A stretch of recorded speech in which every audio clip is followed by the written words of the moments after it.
আসসালামু আলাইকুম, আমি সাদিয়া আফরিন। নতুন একটি ভ্লগে সবাইকে ওয়েলকাম করছি। আশা করছি যে যেখান থেকে দেখছেন সবাই ভালো আছেন। আলহামদুলিল্লাহ, আমরাও ভালো আছি। তো সকালে ঘুম থেকে উঠে নিচে চলে এসেছি। অনেক দিন সকালবেলা বাইরে যাওয়া হয় না, তো মঙ্গলবার থেকেই স্কুল শুরু হবে। এটা ছিল আমার এখানে শনিবারের ভ্লগ। তো মঙ্গলবার যেহেতু স্কুল শুরু হবে, সব কিছুর প্রিপারেশন চলছে।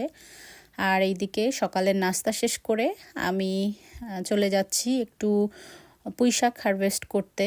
আমার এখানে কিছু পুঁইশাক হয়েছে, তো চিন্তা করলাম আজকেই খেয়ে ফেলি। অনেক দিন মাছ মাংস এগুলো একটু বেশি খাওয়া হয়ে গিয়েছে, তো একটু শাক বা শাক সবজি এগুলো খেতে ইচ্ছে করছিল। তো যেহেতু আমাদের ওয়েদারটা চেঞ্জ হচ্ছে আস্তে আস্তে, আর আমার এখানে কিছু পুঁইশাক হয়েছে যেটা এখন আমাকে কাটতে হবে।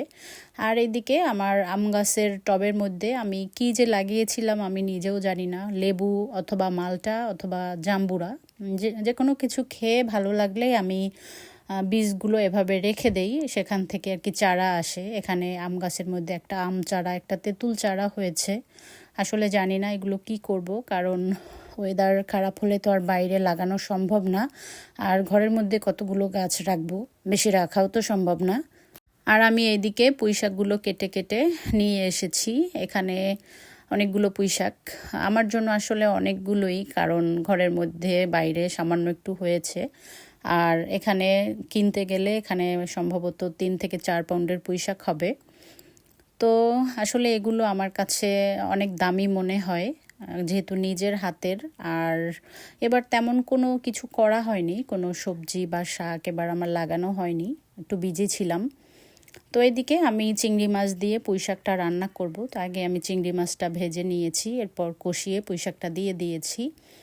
চিংড়ি মাছ দিয়ে এভাবে পুঁইশাক রান্না করলে আমার খাওয়ার জন্য আর কিছুর প্রয়োজন হয় না, এটাই খেতে পারি। আর যখন বসিয়েছি এত সুন্দর একটা ঘ্রাণ আসছিল, মনে হচ্ছিল একেবারে যে গ্রামে ক্ষেত থেকে যে তোলা একটা ফ্রেশ তাজা যে একটা শাক বা সবজি যে একটা ঘ্রাণ থাকে, এভাবে মানে রান্নার সময় মনে হচ্ছিল সবগুলো খেয়ে ফেলি। তো যাই হোক, এই তো আমার পুঁই শাক হয়ে গিয়েছে। এটা তো আমি আর আমার হাজব্যান্ড দুইজনেই খাবো, বাচ্চারা তো শাক তেমন একটা পছন্দও করে না। আর বাচ্চাদের জন্য আমি একটু চিকেন বসিয়ে দিয়েছি, চিকেন কারিটা করব। তো আলু দিয়ে চিকেন কারি করতে খেলে পছন্দ করে ওরা। তো এদিকে বসিয়ে দিয়েছি, একটু ডাল রান্না করছি আর সাথে একটু আলু ভর্তা করব। ভর্তা বা শাক করলে একটু ডাল খেতে ইচ্ছা করে, জন্যই আর কি ডালটা বসিয়েছি। তো এদিকে ডালের মধ্যে একটু টমেটো দিয়ে দিচ্ছি। আমি সব সময় ডালে টমেটো দিয়ে খেতে আমার ভালো লাগে।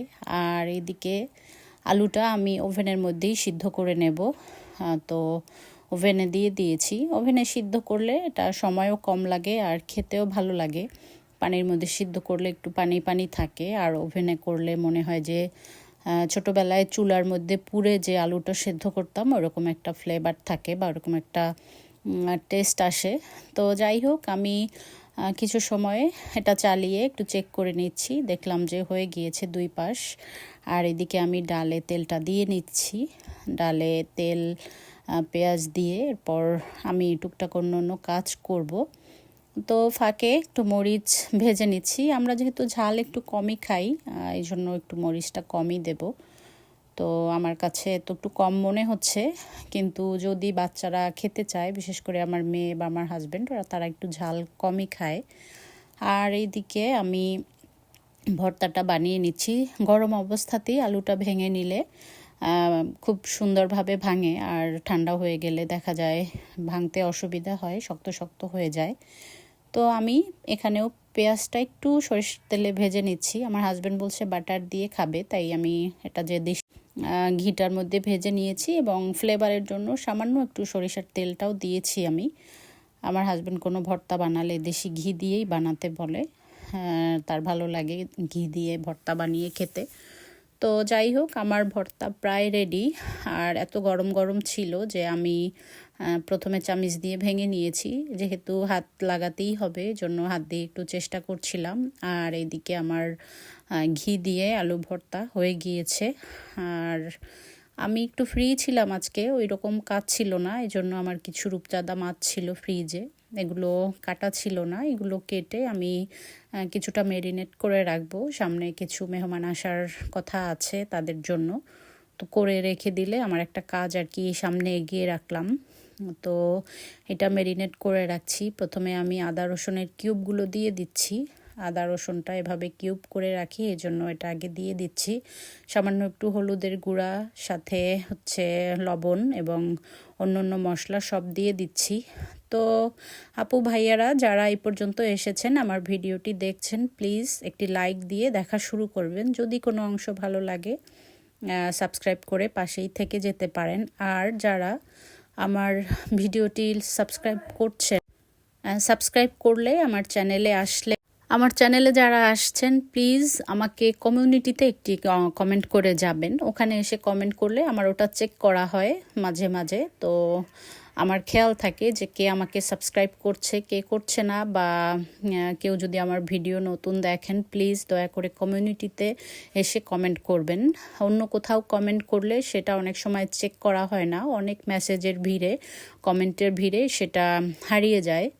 তো যাই হোক, আমি মাছগুলো ম্যারিনেট করে বক্সে করে ফ্রিজে রেখে দিলাম। আর এদিকে আমার চিমনিটা একটু পরিষ্কার করে নিচ্ছি। অনেক দিন হচ্ছে পরিষ্কার করা হয় না, স্কুল খুলে গেলে হয়তো দেখা যায় বিভিন্ন কাজের জন্য হয়তো বাইরে যাওয়া হয়ে যাবে, এই জন্য সময় পাবো না। তো এটা একটু পরিষ্কার করে নিচ্ছি। আর আমি এই স্প্রেটা দিয়ে এটা পরিষ্কার করে নিচ্ছি। আর এখানে আমার একটা গাছ আছে, গাছটা একটু তেলতেলা ভাব হয়ে গিয়েছে, গাছটা একটু পানি দিয়ে এটাকেও ক্লিন করব।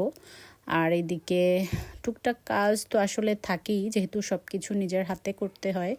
তো এখানে এই স্প্রেটা দেওয়ার পরে এটা দেখা যাচ্ছে যে তৈলাক্ত যে ভাবটা, এটা এমনিতেই গলে গলে এরকম করে পড়ছে। তো যাই হোক, আমি পরিষ্কার করে নিচ্ছি। আর অফ ক্যামেরায় অনেক চেষ্টা করে টুকটাক পরিষ্কার করে নিয়েছি। মোটামুটি পরিষ্কার হয়েছে, যেহেতু আজকে একটু সময় ছিল, রান্না কম ছিল, এই জন্য তাড়াতাড়ি রান্না শেষ করতে পেরেছি বলেই সব কিছু পরিষ্কার পরিচ্ছন্ন করে নিয়েছি। তো যাই হোক, আমি সব কিছু গুছিয়ে নিচ্ছি। আর এই ফাঁকে আপনাদের কাছ থেকে বিদায় নিয়ে নেই। ভালো থাকবেন সবাই, সবার জন্য দোয়া রইল। আর আমার চ্যানেল ভালো লাগলে প্লিজ সাবস্ক্রাইব করে পাশেই থেকে যাবেন, এই প্রত্যাশায় আজকের মতো আল্লাহ হাফেজ।